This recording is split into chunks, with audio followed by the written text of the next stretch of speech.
Salut à tous, on se retrouve pour l'épisode 3613 du Zap Image. On commence aujourd'hui en ce vendredi 3 avril avec des anniversaires et pas mal de joueurs connus aujourd'hui fêtent leur anniversaire. On commence tout d'abord avec le milieu du Paris Saint-Germain, le joueur espagnol Fabien Ruiz. Il fête aujourd'hui ses 30 ans, Fabien Ruiz, on lui souhaite bien sûr un très bon anniversaire. On peut voir également que Gabriel Jesus, l'avant-centre de l'équipe d'Arsenal, il fête aujourd'hui ses 29 ans.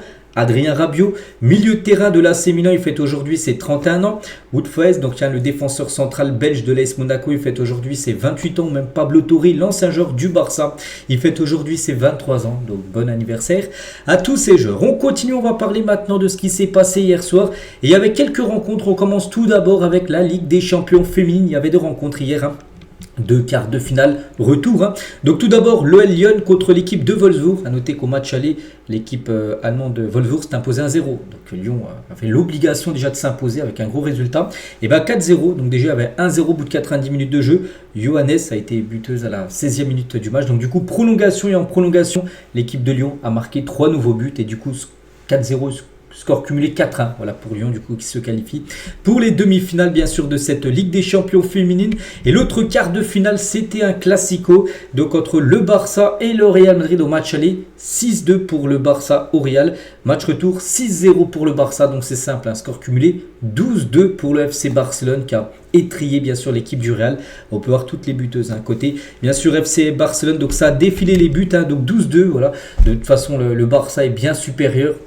Voilà, au Real, même à toutes les équipes en Espagne, c'est à chaque fois sens unique, on va dire, les rencontres du FC Barcelone féminin. Et cette saison, quand même, le Barça a affronté 6 fois le Real Madrid. Donc 2 fois en Liga, donc une victoire 4-0, une victoire 3-0, c'était dimanche dernier. Donc 2 fois en Ligue des Champions, donc le 6-2 la semaine dernière, le 6-0 hier. Une fois en Super Coupe féminine, où elles ont gagné 2-0. Et une fois en Coupe de la Reine, où elles ont gagné 4-0. Donc 6 matchs, elles ont gagné les 6 rencontres. Elles ont pris seulement 2 buts, puis elles ont marqué, je sais pas combien, j'ai pas compté, mais voilà, ça a dépassé certainement les 20 buts marqués. Voilà, donc ça a été à sens unique bien sûr pour les joueuses du FC Barcelone. Tiens, on va juste parler de Putellas, Alexa Putellas qui a remporté, n'oubliez pas, 2 fois le Ballon d'Or il y a quelques années. Et cette joueuse a joué hier son 500e match du côté du FC Barcelone. Félicitations à elle.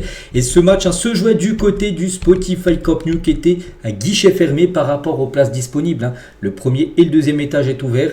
À noter que le troisième est toujours en travaux. Le troisième étage, les gars, sera ouvert normalement septembre-octobre. Voilà, 2026, donc dans quelques mois. Après, il y aura le toit aussi qui doit être mis, qui doit être construit. Mais voilà, en tout cas, il y avait beaucoup de monde pour suivre, bien sûr, cette très belle victoire 6-0 du Barça hier. Et du coup, les affiches des demi-finales, bien sûr, de cette Ligue des Champions féminine. Donc, le Bayern contre le Barça et Arsenal contre l'équipe de Lyon. Donc, à noter que l'équipe du Barça et l'équipe de Lyon recevront au match retour, vu qu'elles ont fini première et deuxième de la poule de Ligue des Champions, et du coup elles recevront jusqu'en demi-finale. Voilà leur match retour. Donc on pourrait voir par exemple un Barça-Lyon en finale. Ça a déjà été une affiche, je ne sais plus c'était quand, il y a 1 ou 2 ans, une finale de Ligue des Champions. Il y a des chances que ça soit encore cette affiche. Du côté de la Ligue des Champions, enfin la finale. Voilà les gars, ce qu'il y a à dire sur le foot féminin. On va parler aussi d'une équipe, l'équipe de Santos de Neymar. Il jouait hier un match, je ne sais même pas c'était qui l'adversaire, c'est face à Remo. Voilà, une équipe brésilienne. Et l'équipe de Neymar s'est imposée 2-0. Et Neymar, on peut voir, il n'a pas été buteur, mais il a été au passeur des Neymar. Donc 12 buts et passes D sur ses 10 derniers matchs avec Santos. Voilà. Donc félicitations à Neymar. N'oubliez pas que Neymar actuellement parle beaucoup par rapport, surtout avec le Brésil. Parce que voilà, il est quand même retourné, n'oubliez pas, certainement au Brésil, à Santos, pour être médiatisé, jouer dans son pays et si possible jouer pour le pays du Brésil, bien évidemment. Pour la Coupe du Monde, on sait que pour l'instant Ancelotti l'a pas appelé, on verra s'il sera appelé lors de la prochaine trêve. Mais en tout cas, Neymar, les gars, à la fin du match, il était très remonté face à l'arbitre. L'arbitre s'est réveillé comme Chico et est entré sur le terrain dans cet état. Donc pourquoi Chico? En gros, cette déclaration de Neymar après son match cette nuit fait polémique au Brésil, une citation jugée sexiste et misogyne. Donc en gros, d'origine portugaise, le mot Chico est synonyme de cochon en gros. Donc être de Chico signifierait être sale en gros. Donc en gros, l'utilisation de ce terme peut renvoyer à l'idée que les menstruations sont quelque chose à combattre et ou désagréable, non pas simplement un processus. Bon bref, ça on comprend pas trop, mais en gros, il aurait dit que l'arbitre est un peu Chico, c'est-à-dire que l'arbitre était nul. Voilà en gros, parce qu'en gros, Neymar a subi beaucoup de fautes hier. Et c'est lui, en gros, un coup qui a contesté voilà, une faute, qui était énervé parce qu'il prenait trop de fautes. Et c'est lui qui a pris jaune. Neymar était énervé après l'arbitre, qui n'a donné aucun carton malgré les fautes qu'il subissait. C'est même juste Neymar voilà, qui a même pris carton jaune dans ce match. Donc en gros, il était très remonté contre l'arbitre. C'est pour ça qu'il a utilisé ce mot chico, qui veut dire en gros cochon. Voilà, en gros, qu'il était sale, qu'il n'a pas été bon. Voilà, l'arbitre du match. Donc voilà, concernant Neymar. On continue, on revient en Europe, on va parler maintenant du programme du jour parce qu'aujourd'hui ça reprend, c'est que la trêve internationale est terminée. Donc par exemple en Liga ce soir, le Rayo Vallecano contre Elche ce soir 21h. Le Paris Saint-Germain ce soir contre Toulouse avant le match contre Liverpool mercredi prochain. Et ben, le PSG reçoit le TFC, c'est toujours des matchs un peu spéciaux, les matchs on va dire de reprise après une trêve. Surtout que du côté du PSG, il y a beaucoup de joueurs qui sont partis bien sûr en sélection. Il y a également une journée de Ligue 2 ce soir. On peut voir voilà, les rencontres du jour. Et concernant ce Paris Saint-Germain-Toulouse, juste quelques infos. Donc ce soir, comme au rugby, on va tout entendre voilà, lors de ce match. Donc le toast d'avant-match. Tous les échanges VAR et les échanges avec les joueurs, un peu comme au rugby. Voilà, je ne sais pas si vous avez déjà regardé un match de rugby, mais souvent... Enfin, même pas souvent, c'est tout le temps. On entend à la télé ce que dit l'arbitre avec ceux de la VAR, l'arbitre avec les joueurs. Et bien, ce soir, ça va être essayé. Enfin, ils vont essayer ça. Puis, si ça marche, peut-être dans le futur, ça sera pareil dans tous les matchs. Donc, pour ce PSG TFC, la LFP a décidé de mettre en place un dispositif expérimental inédit visant à tester la sonorisation en temps réel de certains échanges liés à la VAR. Donc, l'arbitre central, donc Eric Watelier, en bas à droite, là, sera équipé d'un microphone dont l'activation sera pilotée à distance par l'arbitre assistant vidéo. Voilà, donc en gros, on entendra tout ce qu'il dira sur la télé, ce qu'il dira aux joueurs, ce qu'il dira avec ceux à la VAR. Voilà, donc c'est une nouveauté. Après, ça va être testé. Si c'est pas mal, donc après, on pourrait voir ça sur tous les matchs, bien sûr, de Ligue 1. Toujours, avec le PSG, Luis Enrique, le coach, sur le report du match Lens PSG, parce qu'il n'a toujours pas réagi, parce qu'oubliez pas qu'on avait appris le report du match. C'était pendant la trêve et puis il n'a pas fait de conférence de presse, bien sûr, Luis Enrique. Donc il a dit il faut accepter ce qui a été décidé, mais je comprends que chacun défende ses intérêts, parce qu'on sait que Paris voulait. Lens ne voulait pas bien sûr décaler le match et il a dit il faut accepter ce qui a été décidé. Il peut comprendre que Lens ne voulait pas en gros décaler bien sûr cette rencontre. Et toujours avec Luis Enrique, rien à voir avec le match de ce soir, mais on avait parlé là il y a quelques semaines, j'ai dit que le PSG, enfin même c'était il y a plutôt quelques mois, que Netflix allait sortir un documentaire sur le Paris Saint-Germain. En gros, il avance plus trop ce documentaire. Qu'est-ce qui se passe Le documentaire du PSG, toujours au point mort sur Netflix. Donc le club de la capitale travaille depuis plus de 2 ans quand même voilà, sur une docu-série immersive avec Netflix. Mais des désaccords ont freiné le projet. Un producteur revient sur les raisons du blocage du documentaire sur le PSG prévu sur Netflix. Donc surtout Luis Enrique sait se marketer. Il a fait son propre doc et il est accusé par certains joueurs et gros agents de vouloir uniquement la lumière sur lui. Lors de ce documentaire, en gros, il considère que c'est compliqué de gagner avec un documentaire qui va chez les joueurs pour exposer des problématiques des enjeux et n'a pas voulu que cela ajoute de la pression dans la tête de certains joueurs. Bon, bref, voilà, en gros, il y a un documentaire où ça fait quand même 2 ans que Netflix travaille pour sortir ce documentaire et ça avance pas en gros. Voilà ce qui se passe. Concernant bien sûr cette chose-là. On continue avec toute autre chose, les gars, on va parler de l'Italie, la sélection italienne qu'on a beaucoup parlé ces derniers jours par rapport à la non-qualification Coupe du Monde. Et ça y est, là on commence à voir des personnes qui partent, des démissions. Donc Gabriel Gravina, c'est tout simplement le président de la Fédération italienne de football. C'est un peu comme Philippe Diallo en France, le président de la FFF. Donc lui, c'est le président de la Fédé italienne, il démissionne. Voilà, il dit stop les gars. Donc ça entraîne aussi pas mal de départs. Donc lui il part. Buffon également, officiel Buffon démissionne également de son rôle au sein de la Fédération italienne de football. Donc il occupait le rôle de chef de délégation de l'équipe nationale. Donc concrètement son rôle, il faisait le lien entre les joueurs, le staff et la fédération, représentait la sélection italienne dans le monde et accompagnait le groupe au quotidien, donc compétition, rassemblement, tout ça. Et lui aussi démissionne en gros de ce poste qu'il avait. Donc voilà, pour l'instant déjà 2 grosses démissions, désolé, celle de Buffon et celle de Gravina. On attend maintenant celle de Gattuso, le sélectionneur également, qui devrait démissionner là très prochainement. Donc voilà, par rapport à ce qu'il y a eu lors du match contre la Bosnie où ils n'ont pas réussi à se qualifier pour la Coupe du Monde. Et Seferin, donc le président de l'UEFA, menace de retirer l'Euro 2032, parce que l'Euro 2032 doit se jouer en Italie. Donc à l'Italie, donc on se dit pourquoi ? Parce qu'ils n'ont pas réussi à se qualifier qualifier pour la Coupe du Monde. Non, rien à voir. Hein. Donc il a dit j'espère que les infrastructures seront prêtes, hein, sinon le tournoi ne se déroulera pas en Italie. Donc le principal problème du foot italien réside dans les liens entre la politique du football et la politique classique. Hein. Si chacun s'y conformait, l'Italie redeviendrait rapidement championne d'Europe et du monde. Alors en gros ce qu'il a pu dire Ceferin, parce qu'en gros il espère que les infrastructures seront prêtes, les stades, tout ça, parce que bien sûr quand tu veux organiser soit une Coupe du Monde, un Euro, il faut que tout soit prêt, il faut que les stades voilà, que ce soit ok, la sécurité, tout ça. Et pour l'instant, il y a pas mal de choses qui ne vont pas hein, concernant cet Euro 2032 qui doit se passer. N'oubliez pas que l'Euro 2028 dans 2 ans, ce sera en Grande-Bretagne. Hein. En 2032, ce sera en Italie. Pour l'instant, Ceferin, il menace en gros de retirer cet Euro à l'Italie si les infrastructures en gros ne sont pas prêtes. On continue les gars avec toute autre chose. On va parler de Kylian Mbappé. Hier il était sur The Bridge Show, donc je sais pas, c'était une vidéo YouTube en gros. Puis on va revenir sur quelques déclarations de sa part. Donc il y avait lui, il y avait Achraf Hakimi et il y avait Tchouaméni. Les trois étaient interviewés. Hein. On va revenir sur quelques déclarations de Kylian. Hein. Donc tout d'abord il a parlé de Messi. Hein, quand il était au PSG, il a dit Messi c'est abusé en fait. Hein, techniquement, voilà c'est le meilleur. Hein, donc c'est pas la même chose que Neymar. Techniquement, hein, il fait tout bien. Voilà Messi. Hein. Il a dit je vais te raconter une anecdote. Hein. On faisait un exercice de finition à Paris. Donc Neymar et moi, on était dans le haut du panier. Hein. Donc lui, il est arrivé. Hein. On a fait 10 groupes. Hein. Neymar et moi, on a marqué 6 ou 7 buts. Hein. Léo, il a frappé 9 fois. Il a mis 9 fois le même but. Voilà. Donc voilà, vraiment, c'était au-dessus. Hein. Il dit que lui et Neymar, c'était déjà très très bien. C'était pratiquement les meilleurs du côté du PSG en tir, tout ça. Et Messi, c'est encore le cap au-dessus, hein, bien sûr. Hein. Mbappé aussi sur les binationaux, les joueurs devraient choisir avant. Voilà. Donc un pays, c'est pas comme un club. Hein. Des fois, j'entends le projet sportif, mais non, c'est pas comme ça. Je suis né en France, je suis français et j'ai tout fait en France. Hein. J'ai eu la culture française avec des origines camerounaises et algériennes. Hein. J'avais aucun sens de venir faire l'opportuniste et de dire j'attends la France s'il y a. Non, le pays, ça vient du cœur, ça doit venir tout de suite. Donc pour lui, hein, en gros, il dit que le choix de la sélection devrait se faire en tout début de carrière. En tout début de carrière, tu dis soit je représente ce pays-là ou soit un autre. En gros, tu n'as pas le droit de changer après. Parce qu'on sait qu'il y a des joueurs en gros, qui attendent peut-être une grosse sélection, peut-être par exemple l'équipe de France, puis après ils voient qu'en gros ils ne vont jamais t'appeler en France, puis du coup ils choisissent une autre sélection. Il dit en gros que chaque joueur devrait choisir sa sélection en tout début de carrière, après il ne pourrait plus changer. Ce qu'il a dit, hein, Mbappé. Hein.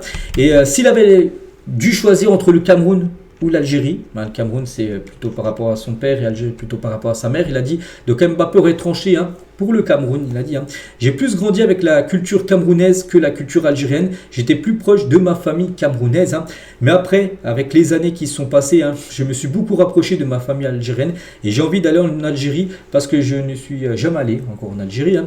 Tout le monde pense que je m'en fous parce que je n'y ai jamais été et que je suis souvent allé au Cameroun. Hein. Je dirais que moi, je jouerai pour le Cameroun et j'enverrai Ethan, donc son petit frère, avec l'Algérie. Voilà en gros ce qu'il a pu dire par rapport à ça.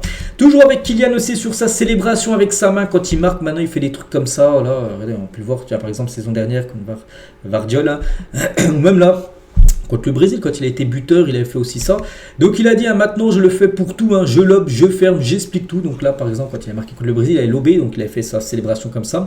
Je ne sais même pas pourquoi j'ai commencé à faire ça. Enfin, en gros, cette célébration avec sa main. Hein.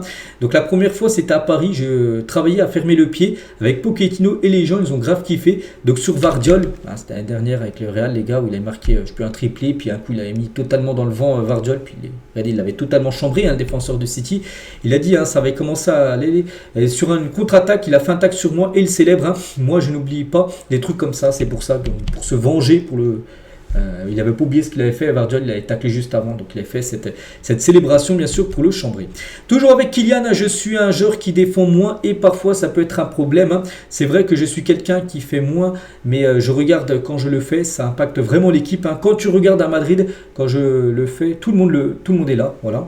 Donc c'est vrai que c'est quelque chose qui m'est reproché souvent et moi ça ne me dérange pas parce que c'est des critiques qui sont constructives par rapport à son manque d'efforts défensifs. On sait que voilà, lui, bon, c'est un numéro 9 maintenant, mais c'est vrai que des fois il y a des numéros 9 qui aident défensivement, alors que lui on sait il le fait très peu, et c'est que bien évidemment c'est une reproche hein, qui lui est souvent dite hein, voilà, par rapport à ces rencontres. Toujours avec Kylian, n'a pas eu le seum quand le PSG a gagné la Ligue des Champions. L'année où il part, l'année suivante, Paris gagne la LDC. Donc il a dit, hein, j'étais arrivé au bout du livre hein, du côté du PSG. Donc il a fait 7 ans à Paris, j'ai tout fait moi. Hein. Il n'y avait plus de sens de continuer pour moi. Il dit qu'il avait fini ce qu'il avait à faire au PSG. Voilà. Donc quand c'est comme ça, et c'est que l'histoire doit s'écrire sans toi. Voilà, en gros, ce qu'il a pu dire. Donc il dit bien sûr qu'il a peu le seum. Après, il peut dire ça l'oral. Après, peut-être dans sa tête, au fond de lui, je pense quand même qu'il doit être...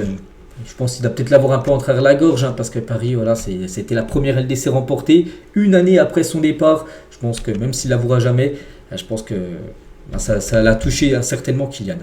Toujours avec Kylian aussi, il s'exprime sur son coach Luis Enrique, où il avait pu l'avoir pendant un an. Il a dit c'est vraiment un bon coach. Moi je l'ai eu la dernière année. La dernière année du côté du PSG, sa 7e et dernière année, c'était là où il y avait Luis Enrique. Puis après il est parti, Kylian. Donc je n'ai pas pu en profiter énormément en gros. Donc il a dit j'ai profité en tant qu'admirateur du foot. Il dit vraiment ce qu'il pense. Le premier mois j'étais dans le loft. Loft, c'est vrai qu'un coup Kylian était dans le loft des joueurs en gros qui devait partir parce qu'on sait que le PSG, en gros, le PSG demandait à Mbappé de prolonger, Mbappé voulait pas, donc du coup il était dans un loft des joueurs qui pouvaient partir. Je me souviens, il s'entraînait avec les joueurs un peu à part du groupe pro.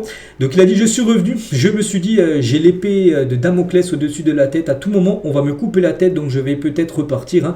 Puis j'ai pris la décision de partir et donc dans les 3-4 derniers, il me gardait que pour la Ligue des Champions. Voilà. Donc j'avais à moitié la tête à Madrid à ce moment-là, juste avant de partir. Voilà, sa dernière année, on va dire, sur les 3-4 derniers mois, c'est vrai que déjà il jouait très peu. Luis Enrique l'utilisait seulement en Ligue des Champions, les matchs de championnat, à chaque fois il était forfait, en gros il n'était pas utilisé. Mais lui il avait dit, Mbappé il avait déjà la tête à Madrid, parce qu'il savait déjà qu'il allait rejoindre le Real. Donc j'ai pas bien profité d'Enrique en tant que joueur. Ce qu'il a pu dire sur sa dernière année avec le coach espagnol. Mbappé aussi, par rapport au pire match de sa carrière, il a dit le pire match c'était la demi-finale contre le Maroc. À noter les gars que lors de cette interview, là il y avait aussi Hakimi. Donc il a pu affronter Hakimi bien sûr. Donc il a dit c'était face au Maroc. Donc on a fait que parler pendant 1h30. On a organisé nos vacances sur le terrain car on devait partir ensemble en vacances.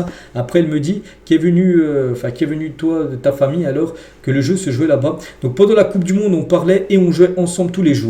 Voilà ce qu'il a pu dire voilà, par rapport à ça. Il a parlé aussi qu'il a aussi obtenu pas mal de choses. Le permis, une nouvelle copine. Voilà, il était fort amoureux. Regardez maintenant dans sa voiture en train de conduire. Parce qu'avant il était tout le temps quelqu'un conduisait pour lui. Et avec sa copine, la star espagnole Esther Esposito, je crois. Bon bref, voilà, tout va bien. C'est vrai qu'il a enchaîné pas mal de choses, il a dit. Donc là, tu as tout fait, Kylian, la voiture, la meuf, tout ça. Il a dit, j'ai eu beaucoup de problèmes déjà depuis que j'ai le permis. Il a dit, je voulais déjà le passer à Paris, mais c'était plus compliqué de le passer à Paris parce que, je sais rien. Voilà, peut-être parce qu'il est encore plus connu. Enfin, il est déjà connu énormément à Madrid, mais peut-être à Paris, c'est encore plus compliqué de le passer. Et quand je suis arrivé à Madrid, on a trouvé une formule pour le passer de manière anonyme. Voilà, le permis de conduire. J'ai fait les choses bien, j'ai révisé et tout. Et pour la petite histoire, c'est un supporter de l'Atlético madridin qui me l'a fait passer. L'inspecteur, il était grand fan de l'Atlético, donc lui joue au Real. Bon, tout s'est bien passé parce qu'il a obtenu son permis du premier coup, bien sûr, Kylian. Donc maintenant, il peut amener sa copine, bien sûr, en voiture. Et je suis fatigué par les interviews. Donc Mbappé explique son rapport avec les interviews. Donc toi, tu viens pour expliquer, mais le journaliste vient avec ses questions. Ce n'est plus un échange, c'est un rapport de force. Lui vient pour te dire ce que tu ne veux pas dire, et toi, tu ne veux pas dire ce qu'il veut te faire dire. En gros, c'est comme un ring de boxe maintenant, les interviews. Donc là, il est un peu en mode relax, parce que voilà, les questions, c'était pas non plus posées, c'était pas des questions dures à répondre pour lui. Voilà. Puis surtout, il y avait ses amis, il y avait Tchouaméni et Hakimi qui étaient à côté. Voilà, il était plutôt relax, mais même des fois, des interviews, il n'aime pas trop les faire maintenant. Kylian Mbappé. Et pour Kylian aussi, défenseur central est le poste le plus simple au foot. Allez, il a pu dire. Moi, je pense que c'est défenseur central le poste le plus facile parce que tu es couvert de tous les côtés. Tu peux même jouer à 3. C'est le seul poste où tu vois les joueurs. Ils ont 40 ans. Ils sont toujours en Europe. Ça joue dans les grands clubs. Voilà. Les attaquants à 40 ans, en gros, c'est plus possible d'être au top niveau à 40 ans quand tu es attaquant. Mais en tant que défenseur, il dit que c'est... pour lui, c'est le poste le plus facile. Il dit le poste le plus compliqué, c'est milieu de terrain. Voilà. Il a pu dire Kylian. Et Hakimi qui était présent aussi avec lui. Donc Kylian, c'était plus facile de se voir quand il était célibataire. Parce qu'on sait que maintenant, Kylian Mbappé est en couple.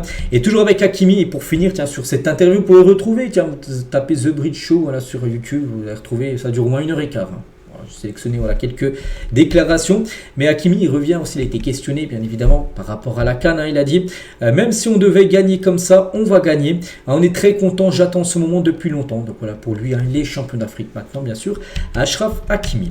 Voilà tout ce qu'il y a à dire sur cette interview, bien évidemment, avec Mbappé, Hakimi et aussi Tchouaméni, qui était également présent. On continue, toujours, on revient sur la CAN. Et Koulibaly a pris la décision de la CAF par Yassine Bounou. N'oubliez pas que l'un est sénégalais, l'autre est marocain. Et les deux jouent dans la même équipe, l'Hilal. C'est la première fois qu'Al Hilal a 2 champions d'Afrique en même temps. Donc quelqu'un l'appelle pour lui annoncer la nouvelle. Donc quelqu'un appelle Bounou pour lui dire en gros, t'es champion, en gros la CAF a changé le vainqueur. Hein. Et il me le dit, hein, j'étais un peu déstabilisé. Hein, et je me dis, mais il rigole en fait. Hein. Voilà, pour lui, il pensait que c'était une blague, bien sûr, Koulibaly. Hein. En 2 secondes après, je reçois le communiqué de la CAF hein, officiel. Hein, et je vois ça. Et c'était incroyable, hein, je n'y croyais pas. Voilà, en gros, que le match était perdu du coup sur tapis vert pour le Sénégal. Hein. Il m'a dit, vous n'êtes plus champion d'Afrique, hein, c'est nous les champions d'Afrique. Voilà, bon, après du chambrage entre les deux. Mais voilà, en gros, comment il l'a pris, tout simplement, Koulibaly, c'est son ami, hein, Yacine Bounou, son coéquipier, les gars, qui lui a annoncé. Et toujours, tiens, par rapport à Pape Gueye, hein, buteur, souvenez-vous, en finale hein, contre le Maroc, hein, est-ce que son but, du coup, aura de l'importance ou pas? Bon, pour lui, hein, je pense que même pour toute la tête des supporters sénégalais, oui, la CAN était remportée, mais voilà, on sait que ça pourrait peut-être changer de vainqueur. Maintenant, on attend la décision du TAS, mais en tout cas, lui, il a dit les Algériens laissent tomber. Hein. C'est grâce à eux si j'ai 1 million d'abonnés sur Instagram, parce que quand il a marqué le but en finale, le seul but, hein, il y a beaucoup de supporters de l'Algérie, parce que plutôt les Algériens, c'était plutôt pour...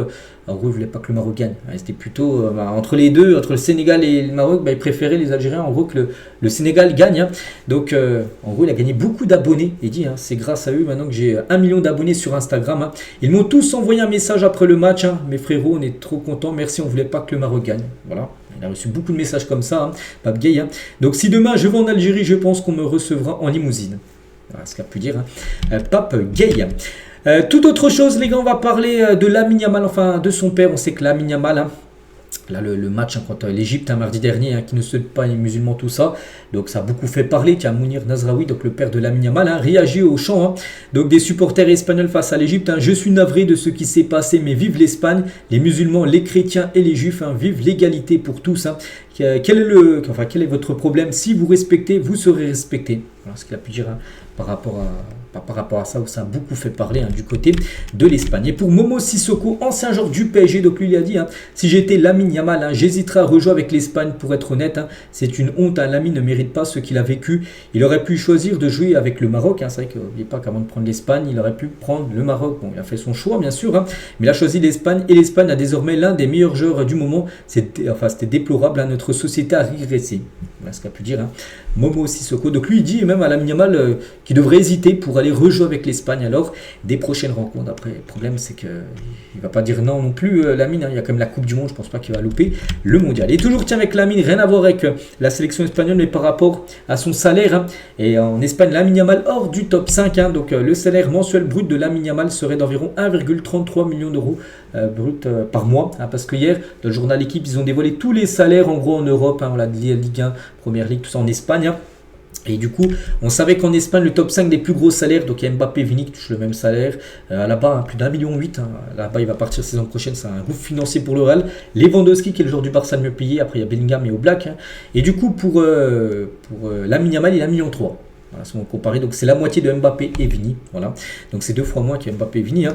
Bon, après, cependant, hein, Lamine Yamal hein, possède plusieurs bonus voilà, liés au nombre de matchs, au but, au titre et au ballon d'or, pouvant atteindre bien sûr les 10 millions d'euros. C'est-à-dire qu'il peut. Voilà, chaque fin d'année, bien sûr, s'il venait à remporter le Ballon d'Or ou même une Ligue des Champions, tout ça, donc c'est des bonus qui s'ajoutent bien évidemment par rapport à sa paye. Mais déjà, il avait augmenté son salaire en tout début de saison, hein, en août dernier, quand il avait prolongé à l'âge de ses 18 ans. Avant, il touchait beaucoup moins. Hein, Lamine Yamal, c'était l'un des joueurs qui touchait le moins hein, du côté du Barça. Et du coup, bien sûr, il a déjà bien négocié, mais il est encore très loin, on va dire, de Mbappé ou Vini, hein, qui touche même 2 fois plus. Et n'oubliez pas, du côté de la Ligue 1, le comparatif entre la masse salariale des clubs et leur classement actuel. Par exemple, le PSG, la masse salariale, on va dire, à peu près la moyenne, hein, c'est 650 000 euros par joueur. Hein. Notez que Dembélé est le joueur le mieux payé, 1,5 million. Hein. Mais voilà, la moyenne, c'est 650 000. Hein. Donc, le PSG, premier au classement. Parce que des fois, bien évidemment, regardez, Marseille, deuxième, la masse salariale est 300 000 euros, puis son troisième au classement. Par exemple, Lens, hein, la masse salariale, 80 000 euros, donc son dixième normalement par rapport à la masse salariale, mais son deuxième. C'est-à-dire, les joueurs sont on va peut-être moins bien payés que d'autres clubs, mais ils performent énormément en Ligue 1, vu qu'ils sont deuxième actuellement. Hein. Donc voilà, concernant, si on compare bien sûr la masse salariale et le classement actuel. Et concernant Walid Acharchour, hein, donc consultant sur RMC, donc il a parlé, il est estomaqué même par les salaires du milieu de l'Olympique de Marseille. Hein. Kondogbia Augsburg, hein, ça prend 1 million par mois. À Augsburg, n'oubliez pas, il a plus de 500 000 hein, euros par mois. Voilà. Donc il a dit le nombre de fois elles se sont fait laver par des milieux adverses. Hein, je suis estomaqué quand on voit Sangaré à Lens, hein, qui n'est même pas dans le top 10 des salaires de Lens. Il y a des années-lumière sur son niveau avec le milieu de l'OM. Voilà. Parce qu'Augsberg touche beaucoup d'argent. Après, les 14 premiers plus gros salaires, hein, en Ligue 1 sont que des joueurs du PSG. Le premier joueur hors PSG, plus gros salaire en Ligue 1, Mass Augsberg, hein, le milieu de Marseille, à 500 000 euros. Donc il dit, hein, enfin, on va aller dire Cherchour, que par exemple Sangaré, milieu de Lens, hein, qui touche beaucoup moins qu'Augsberg, mais il est bien meilleur qu'Augsberg, hein, tout simplement, cette saison.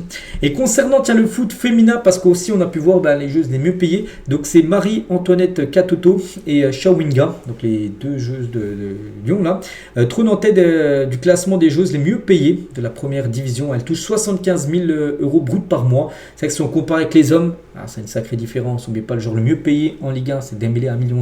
Hein. Elles sont à 75 000. Dans n'importe quelle équipe de Ligue 1, hommes les gars, elle serait bien sûr le plus petit salaire après. Hein, c'est vrai que c'est surtout par rapport aux droits TV. On sait que le foot masculin est beaucoup plus suivi que le foot féminin. Et ça on reporte bien sûr sur les salaires. On continue, tiens, on va parler de Roberto De Zerbi qui va toucher un gros salaire, hein, du côté de Tottenham. Hein. Il va être l'un des entraîneurs les mieux payés en Angleterre. Hein, voilà. Donc De Zerbi restera quoi qu'il arrive à Tottenham la saison prochaine. Hein, il l'a assuré. Donc même si les Spurs descendent en Championship, il restera la saison suivante. Voilà, donc maintenant l'objectif, donc ils ont un point d'avance, hein, sur West Ham, premier relégable. Mais même s'il venait à descendre, il resterait coach de Tottenham. Et en gros, il essaierait de refaire monter Tottenham directement la saison suivante en première ligue. Hein. Et concernant De Zerbi, donc Neal Maupay, hein, donc ancien joueur de l'OM qui connaît bien sûr De Zerbi, il a dit De Zerbi, je pense que c'est une excellente recrue pour Tottenham. Il adore le football. Il est très pointilleux sur la tactique et le football, c'est toute sa vie. Il vit pour le foot. Il respire le foot. Hein, ça peut être un atout. Le seul hic, hein, c'est qu'il ne reste que 7 ou 8 matchs. Hein, et c'est ce qu'il veut mettre en place. Ce qu'il veut mettre en place, en gros, ça prend du temps. Hein, parce que là, il va devoir faire une stratégie urgente, on va dire, hein. De Zerbi, là, il ne va pas pouvoir prendre des mois pour mettre sa patte. Il va falloir que ça prenne directement pour sauver Tottenham de la relégation. Hein. Et il a dit ça sera intéressant, mais s'ils parviennent à se maintenir, hein, pour moi, ça sera une recrue fantastique pour Tottenham, hein, pour la saison suivante. Hein. On continue avec Valère Germain, les gars. Il a parlé de Mohamed Eni. Vous savez que Mohamed Eni, c'est un grand supporter de Marseille. Et on a fait pas mal de vidéos. Et à l'époque, quand Germain jouait à Marseille, il le clashait tout le temps, bien sûr, Eni. Hein. Il a dit Eni a influencé ma fin de carrière. Hein. Quand c'est sur toi, ça pique. Hein. Mais dans le vestiaire, on en rigolait. On regardait ses chroniques, hein, ses punchlines. On les reprenait dans le vestiaire car ça nous faisait rire. Hein, je ne lui en veux pas. Il était marrant sur certains trucs. Hein, certaines fois, c'était assez lourd. Voilà. Si je le crois, je vais pas aller me battre avec lui. Tant que je suis tranquille avec mes amis et ma famille, tout va bien. Voilà ce qu'a pu dire Valère Germain. Et il dit, il confirme même que souvent, les joueurs de Marseille regardent les vidéos de Mohamed Eni. Quand Mohamed Eni désigne bien sûr l'équipe, le club de Marseille, souvent après bien sûr des défaites. Tiens, Netflix les gars annonce la sortie d'une série sur Ronaldinho, donc sortie prévue le 16 avril prochain, là dans 13 jours exactement. Ronaldinho, le seul et l'unique. Voilà, ça sera le titre en gros de cette série sur Ronaldinho. Voilà, si vous êtes fan, hein, ça va sortir là d'ici quelques jours. Désiré Doué, tiens, joueur du PSG. Elle s'est arrêtée lors du dernier entraînement hier. Hein. Et puis il a fait plaisir aux supporters parce qu'à la fin de l'entraînement, les joueurs font ce qu'ils veulent. Hein. Donc des fois, ils passent en voiture, ils ne s'arrêtent pas. Donc lui, il est sorti pendant 10-15 minutes. Il a pris des photos, il a signé des autographes avec les supporters qui l'attendaient à la fin de l'entraînement. Du côté, tiens, toujours du PSG. Donc au PSG, le buteur, le passeur D et le dernier passeur reçoivent la même prime. Hein. Donc il s'agit de valoriser des profils moins exposés, ceux qui travaillent dans l'ombre, hein, fluidifient le jeu et incarnent bien sûr une certaine idée du collectif, hein, mais aussi de concerner tout le vestiaire en élargissant les sources de reconnaissance avec le maintien d'un certain équilibre, parce que du côté de Paris, même dans les plus grands clubs, hein, voilà, il y a toujours des primes, hein, par rapport quand tu mets des buts, voilà. Et au PSG, que ça soit toi qui fais le but, enfin tu marques le but, celui qui fait la passe D ou même celui qui fait la passe pour celui qui va faire la passe D, on va dire le dernier passeur, en gros, ils reçoivent en gros la même prime, la même somme d'argent. Hein, ça veut dire le buteur il gagne pas plus par rapport à celui qui a fait la passe D, en gros, donc il touche la même chose. Voilà. Enfin, vous expliquer en gros pourquoi c'était fait comme ça. Concernant toujours le PSG, tiens, la semaine prochaine, hein, match contre Liverpool, hein, Alexander Isak, tiens, a fait son retour à l'entraînement avec Liverpool, lui qui est blessé depuis le mois d'octobre. Hein. Voilà, il est de retour, donc il devrait jouer là à Liverpool. Je sais même plus, je crois qu'il joue contre City. Hein, je crois que c'est un gros match ce week-end, je crois bien, ouais, c'est City. Bon, bref, il va jouer certainement ce week-end, puis mercredi prochain, il y a des chances, hein, qu'il soit avec le club de Liverpool face au Paris Saint-Germain. Et concernant Mohamed Salah, là qui va jouer ses derniers matchs avec Liverpool. On sait que le joueur, déjà ça fait plus de 8 ans qu'il est du côté des Reds, hein, et partir en fin de saison, il l'a annoncé officiellement. Et c'est vrai que cette saison, les gars, elle est quand même moins bonne que la saison dernière, hein. Donc cette saison, c'est 34 matchs joués, 10 buts, 9 passes D. Mais si on compare avec la saison dernière, bon oui, il avait joué plus de matchs, mais il est à 34 buts et 23 passes D. On ne pense pas que même s'il joue encore 20 matchs là, cette saison, qu'il atteigne le niveau qu'il avait eu la saison dernière. Bon, il peut encore, mais il va falloir qu'il commence à mettre des doublés, triplés à chaque rencontre, hein. Mais voilà, en tout cas, c'est beaucoup moins bien que la saison dernière. On verra ce que ça donnera. Niveau titre, hein, pour Mohamed Salah. Gabriel Jesus, qui fête aujourd'hui son anniversaire, on en parlait tout à l'heure. Hein. Je suis très confiant pour la course au titre. Hein. Très confiant parce que nous sommes dans une bonne position et nous avons un effectif incroyable. Je crois 100% que cette saison, nous allons accomplir quelque chose. Voilà. Remporter de grands trophées. Donc peut-être la première ligue, hein, je pense, l'appel. Je vois pas comme City revenir, ils ont 9 points d'écart. Oui, City, je crois, un match en retard, mais je vois pas comment Arsenal pourrait lâcher le titre. Hein. Après, on verra si la Ligue des Champions, Arsenal aussi pourra faire quelque chose. Peut-être, là, ils vont jouer le Sporting encore, hein, ce qui est totalement possible pour eux de passer. Après, peut-être le Barça ou l'Atlético. Et après, s'ils passent, c'est la finale. Hein. La finale, sur un match, tout peut arriver. Donc oui, ils peuvent viser très grand. Hein. Ça peut être l'année d'Arsenal. Déjà remporter, je pense, l'appel. Hein. Ce serait déjà quelque chose d'énorme. Puis après, s'ils enchaînent avec la Ligue des Champions, ce serait exceptionnel. On continue avec Golovin, hein, qui détruit l'arbitrage français. Il a dit, hein, je peux affirmer sans hésiter que les arbitres sont mauvais en France et qu'il y a un parti pris contre Monaco. Il dit que Monaco est ciblé par les arbitres en France. Hein. Ils ne nous pénalisent pas directement, non. Je ne veux pas imputer les résultats aux arbitres. Hein, mais c'est flagrant. Dans les moments cruciaux, l'arbitre tranche contre nous. Hein, et ce n'est pas seulement mon avis, c'est celui de nombreux joueurs monégasques. Hein. À chaque fois qu'on marque, hein, les arbitres attendent la décision de la VAR. Quand ils marquent contre nous, ça n'arrive jamais. Ce n'est pas possible, hein, que ce soit une coïncidence. Hein. On dirait qu'il cherche la petite bête, le moindre détail. On a perdu à Marseille et un but a été refusé. C'était scandaleux. Aucune explication. Il y a eu plusieurs matchs comme ça. Hein. Donc il y a un problème avec la VAR. Parfois, ça marche et parfois, il se passe quelque chose, les gens s'endorment, hein, ou autre et ne voient pas les occasions. Quand on regarde le Real Madrid jouer, hein, on voit la même chose. Voilà, en gros, ce qu'il a pu dire, tout simplement, Golovin. Hein, il dit en gros que les arbitres sont contre Monaco, mais contre lui. Hein. Mais pas que lui, il a quand même pris 2 ou 3 rouges, hein, je crois, cette saison. Il a enchaîné en plus, je crois, en l'espace d'une semaine, un rouge en Ligue des Champions contre le PSG et un rouge en championnat, je crois, quelques jours avant. Voilà. Bon, en tout cas, il se plaint de l'arbitrage. Et puis on finit avec Golovin aujourd'hui. Voilà tout ce qu'il y avait à dire. J'espère que ça vous a plu. Donc on se retrouve nous demain samedi pour le prochain numéro. Je vous souhaite une très bonne journée et à demain.